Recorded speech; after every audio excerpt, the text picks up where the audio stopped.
사도행전 18장은 이제 바울이 제2차 전도 여행을 마무리하고 제3차 전도 여행을 시작하는 과정을 기록하고 있습니다. 5문단으로 나눌 수가 있는데요. 먼저 4절까지는 바울의 고린도 체류 및 아굴라 부부와의 만남과 통역에 대해서 기록하고 있습니다. 그리고 5절에서 11절은 실라와 디모데의 바울 제외 및 고린도 전도 사역에 대해서, 12절에서 17절은 바울에 대한 고린도 유대인들의 고소 및 아가야 총독 갈리오의 기각 사건에 대해서 기록하고 있고요. 18절에서 22절은 사도 바울 일행의 제2차 전도 여행을 종료하는 일에 대해 기록하고 있고요. 23절에서 28절은 이제 바울의 제3차 전도 여행이 시작되고 아볼로라는 사람을 소개하는 것으로 그 사역을 말하는 것으로 끝맺고 있습니다. 바울의 제2차 전도 여행을 잠깐 요약해 보면 이렇습니다. 여행 기간은 주후 49년에서 52년까지 약 3년입니다. 바울이 다닌 여행 거리를 따져보면 최소 4,500km 그리고 최대 5,600km 정도, 굉장히 먼 거예요. 5,600km면 여기서 어디예요? 5,600km면 굉장히 먼 거리죠. 굉장히 멀리 다녔어요. 걸어서 다녔겠죠. 물론 배를 타고, 바다는 배를 타고 갔겠지만은 육지는 그렇게 걸어서 아주 먼 거리를 다녔습니다. 동역자 실라, 디모데, 누가가 있었습니다. 이와 관련한 본문은 사도행전 15장 3절에서 18장 22절까지고요. 여행 경로를 한번 살펴보죠. 안디옥에서 출발하죠. 그래서 안디옥에서 출발해서 안디옥으로 돌아오는 거. 왜냐하면 안디옥이 파송교회이기 때문에 그래요. 안디옥에서 출발해서 육로로 더베, 루스드라, 드로아, 사모드라게, 네아폴리, 빌립보, 암비볼리, 아볼로니아, 데살로니가, 베레아, 아덴, 고린도, 겐그레아, 에베소, 가이사랴, 예루살렘, 안디옥. 이 여정 약 3년의 여정이었습니다. 주요 사건 보시죠. 마게도냐인의 환상을 보고 드로아에서 마게도냐로 건너가 이제 복음이 유럽으로 전해진 거예요. 복음을 유럽으로 전하고 이제 본격적으로 유럽 사역이 시작됐습니다. 그래서 빌립보, 데살로니아, 베레아에서 복음을 전파했고요. 그리고 그리스의 아테네에서, 특별히 아레오바고 광장에서 설교를 했습니다. 또한 고린도에서 복음을 전파했고요. 이곳에서 1년 6개월 있으면서 제자를 양육했죠. 그리고 브리스길라와 아굴라의 집에서 함께 숙식하며 낮에는 천막을 제조하고 밤에는 가르치는 일을 계속했습니다. 이때 쓰인 바울의 최초의 성경, 바울이 기록한 최초의 성경이 데살로니가 전서와 데살로니가 후서입니다. 고린도에서 기록했어요. 그리고 바울은 제2차 전도 여행을 마무리하고 다시 안디옥으로 돌아갑니다. 그런데 여기서 안디옥으로 이제 고린도에서 떠나서 고린도 항구가 겐그라에 있거든요. 고린도 항구가 이 겐그레아가 그 항구 중 하나인데 여기서 바울은 한 가지 이상한 행동을 해요. 오늘 보면 18절 말씀에 그것이 기록되어 있는데 다시 한번 읽어보겠습니다. 바울은 더 여러 날 머물다가 형제들과 작별하고 배 타러 수리아로 떠나갈새 브리스길라와 아굴라도 함께 하더라. 바울이 일찍이 서원이 있었으므로 겐그레아에서 머리를 깎았더라. 바울이 일찍이 서원을 했다는 거예요. 그래서 안디옥으로 떠나가기 전에 고린도 항구, 즉 겐그레아에서 그 떠나는 배를 타기 전에 머리를 깎았다는 거예요. 도대체 바울은 일찍이 무슨 서원을 했으며 그 서원과 머리 깎는 것이 무슨 관련이 있을까요? 이게 상당히 중요한 의미가 있는데 이에 관해서는 이번 주일에 말씀드리려고 합니다. 오늘은 바울이 고린도에서 떠나갈 때 바울과 함께 했던 사람 가운데 브리스길라와 아굴라가 있었다는 사실에 주목해 보려고 합니다. 브리스길라와 아굴라는 바울이 고린도에 1년 6개월 동안 체류할 때 그의 집에 기거하며, 바울이 그의 집에 있었어요. 그의 집에 있으면서 숙식을 함께하고 그리고 장막을 함께 만들던 그 가정이었습니다. 그런데 그들이 바울에게 양육을 받아서 1년 6개월 동안 동고동락한 거잖아요. 그랬을 때 바울처럼 자신들의 삶을 그리스도께 드리기로 헌신했던 겁니다. 그래서 바울을 따라가요. 모든 걸 다 정리해버려요. 바울이 떠나가니까 자기들도 떠나갑니다. 바울을 따라가는 거예요. 그래서 바울은 이 부부에게 에베소 교회를 도우라고 부탁을 합니다. 그런데 이 부부의 이름을 한번 생각해 볼 때 브리스길라와 아굴라의 이름이 성경에 총 6번 나와요. 그런데 2번은 오늘 본문에 있는 것처럼 아굴라란 이름이 먼저 나와요. 하지만 나머지 4번은 브리스길라라는 이름이 먼저 나옵니다. 그래서 지금도 브리스길라와 아굴라라고 불러요. 브리스길라라는 아내의 이름을 먼저 부르고 있습니다. 이것은 상당히 이례적인 일이에요. 당시 세계에서 아내의 이름을 남편의 이름보다 먼저 쓰는 것은 상당히 이례적입니다. 당시 유대인들은 여자들을 심지어는 숫자에 포함시키지도 않았어요. 왜요? 족보에 들어가지를 않으니까요. 우리나라도 그랬잖아요. 우리나라도 여자들의 이름은 잘 안 들어가잖아요. 예부터. 그런데 당시 세계에서는 더 했죠. 아예 숫자에 포함되지도 않을 정도로 여성들의 인권은 낮았죠. 그런데 이 브리스길라라는 여인은 남편보다 항상 이름이 앞에 사용되었어요. 어제 말씀드렸던 것처럼 유대인들은 같이 자리에 앉지도 않았어요. 회당에서 남자들과 여자들 사이에 커튼이 있었잖아요. 그 당시에는. 그래서 분리시켰단 말이에요. 그런 시대다 보니 아내들의 이름은 잊혀지기 일쑤예요. 그런데 그런 시대 상황 속에서 아내의 이름을 남편의 이름보다 앞세운다? 굉장히 이례적인 일이죠. 뭔가 있는 겁니다. 뭔가가 브리스길라 아굴라 부부의 그 사이에, 그 가정에 있는 거예요. 그래서 학자들이 연구를 해요. 도대체 브리스길라와 아굴라 부부에게는 무슨 일이 있길래 왜 브리스길라라는 이름이 먼저 나오는가? 그랬을 때 어떤 학자는 이렇게 주장해요. 아마도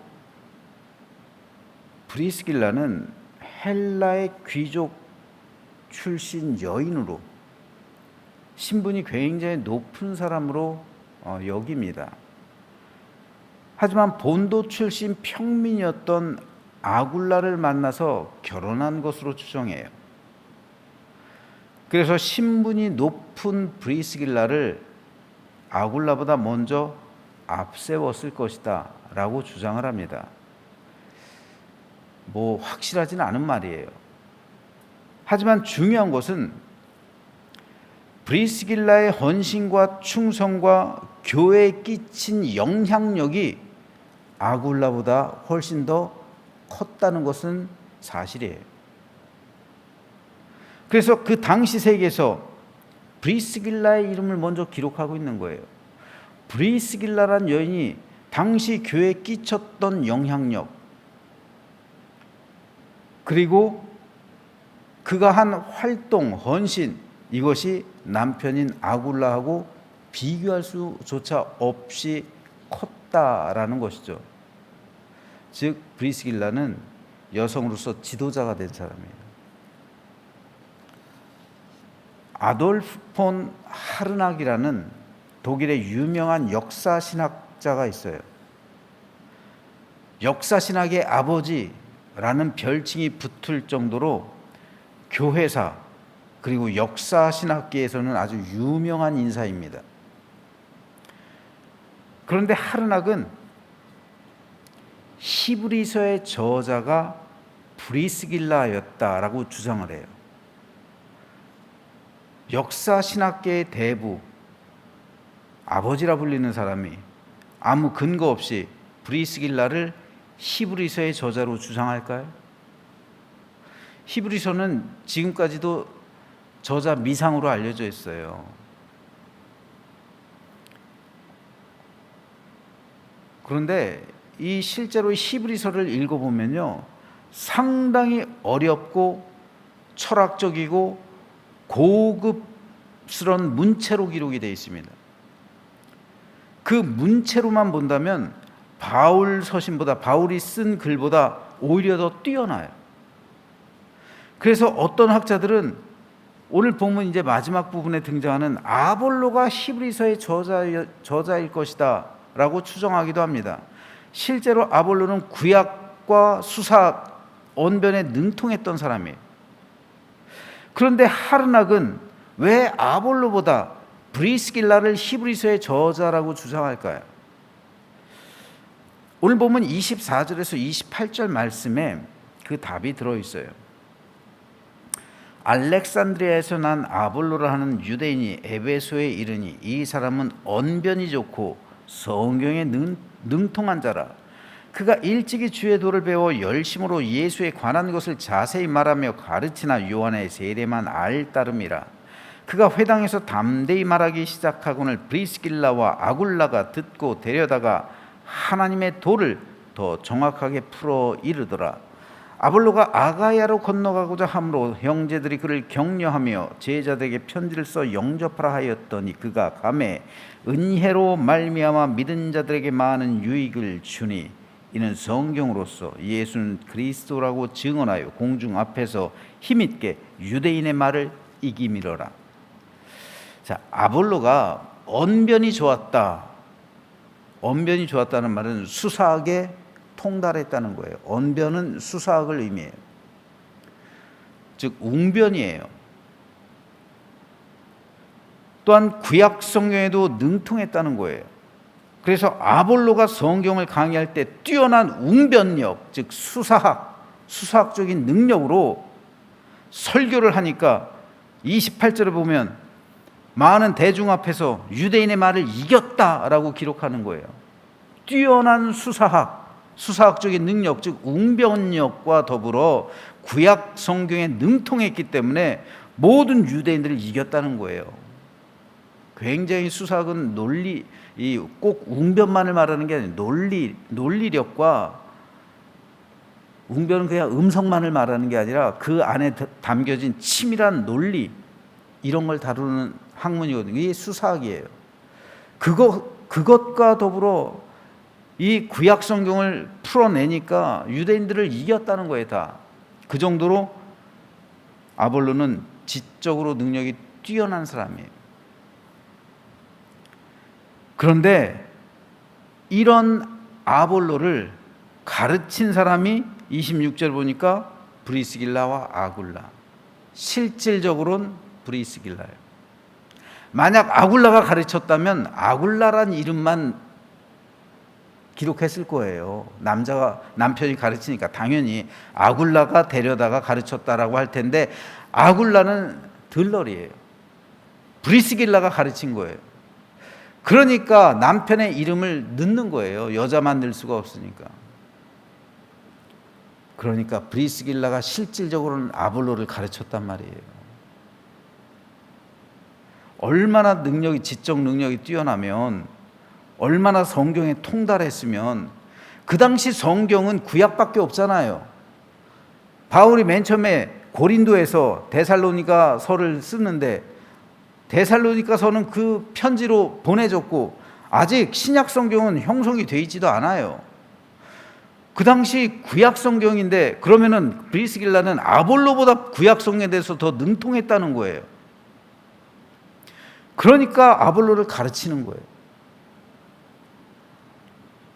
그리고 아볼로가 아가야로 건너가고자 하죠. 그래서 형제들이 그를 격려하며 제자들에게 편지를 써 영접했죠. 자, 그러면은 그에게 권면을 하고 편지를 쓰고, 그 누구일까요? 브리스길라가 중심이 되는 거예요. 왜요? 고린도 교회는 그의 집에서 시작이 되었기 때문에 그래요. 그렇기 때문에 브리스길라는 에베소에서 남아서도 마찬가지로 에베소 교회를 세우는데 굉장히 중요한 인물이 됩니다. 하지만 이런 것들보다 더 중요한 것은 브리스길라와 아굴라 부부가 복음을 위해서 자신의 삶을 헌신했다는 거예요. 그들의 삶은 안정적이었죠, 고린도에서. 하지만 그 삶을 포기하고 바울을 따라 나섭니다. 바울이 가는 길은 순탄한 길이 아니었어요. 고난의 길이었어요.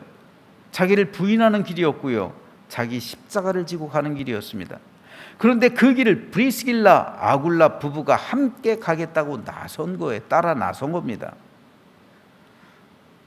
바로 바울의 동역자가 된 거예요. 이런 사람들이 참된 동역자입니다. 동역자 관계는 사랑의 기초예요. 그래서 브리스길라와 아굴라는 바울과 함께 하기 위해서 자신의 삶을 다 포기하는 거예요. 그리고 헌신하게 됐고, 그리고 바울도 마찬가지로 그들을 그렇게 사랑했습니다.